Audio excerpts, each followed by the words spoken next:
Hello दोस्तों, मैं आकाश। कैसे हैं आप सब? आशा करता हूँ अच्छे होंगे। दोस्तों, हमारी आज की कहानी है बिहार के दरभंगा ज़िले की। ये कहानी हमें हमारे यूट्यूब चैनल के एक सब्सक्राइबर ने भेजी है। ये कहानी उनकी नानी की आप बीती है। वो बताते हैं कि जब उनकी नानी छोटी थी तो वो अपनी दोस्तों के साथ फूल तोड़ने जाया करती थी।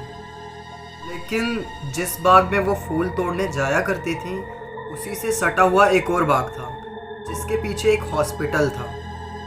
एक दिन की बात है जब वो उसकी नानी अपनी दोस्त के साथ फूल तोड़ने गई थी। फूल तोड़ते तोड़ते वो गलती से उस बाग में चली गई थी जो हॉस्पिटल के पीछे पड़ता है।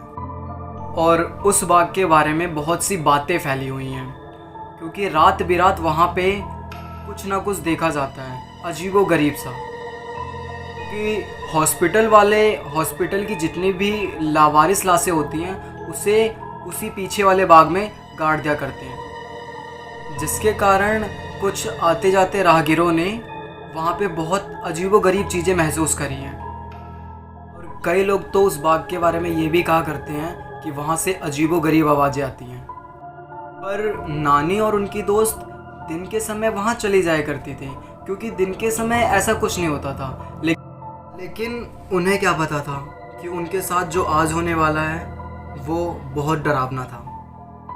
हुआ कुछ ऐसा था कि उस दिन फूल तोड़ते तोड़ते नानी उस वाले बाग में चली गई। अब फूल तोड़ते तोड़ते नानी की दोस्त एक पेड़ के पास चली गई जिसके नीचे कुछ पैसे पड़े हुए थे। नानी की फ्रेंड ने बिना कुछ सोचे वो पैसे उठा लिए। अब थोड़ी देर बाद वहाँ पे उस पेड़ से 2-4 पैसे और गिरे और वो फिर से उठा ले।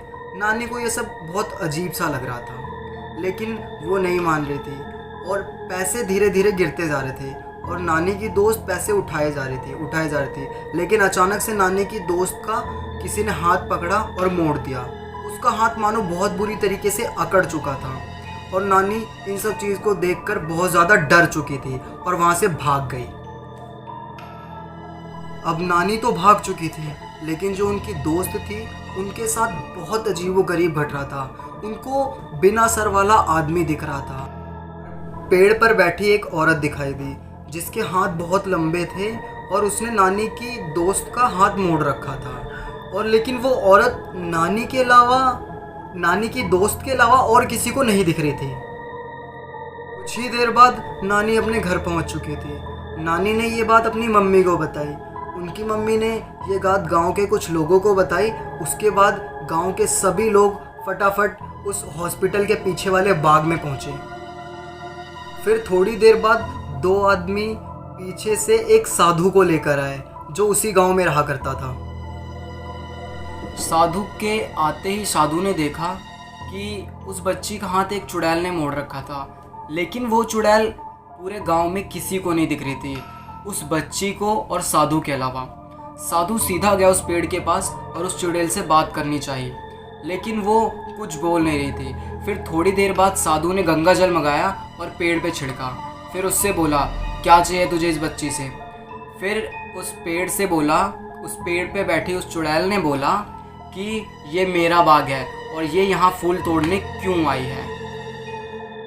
फिर उस साधु ने उस पेड़ से बोला कि तू इस बच्ची को छोड़ने का क्या लेगी? तो उसने बोला कि यहाँ पर कोई भी ना आए और हमें हमारी ज़िंदगी जीने दे। फिर उस साधु ने उस बच्ची से बहुत ज़्यादा माफ़ी मंगवाई और वहाँ पे एक पूजा रखी, जिस पूजा के समाप्त होते ही उस बच्ची से उसके फूल और वो सारे पैसे वहीं फेंक देने को कहे। और जब उस बच्ची ने उसके फूल और पैसे फेंक दिए उसके बाद उस बच्ची का हाथ धीरे धीरे ठीक होने लगा। पूजा के समाप्त होते ही सारे गांव वाले अपने अपने घर चले गए। यदि दोस्तों हमारी आज की कहानी पसंद आई हो तो चैनल को लाइक करें, शेयर करें, सब्सक्राइब करें और कमेंट सेक्शन में ज़रूर बताएं।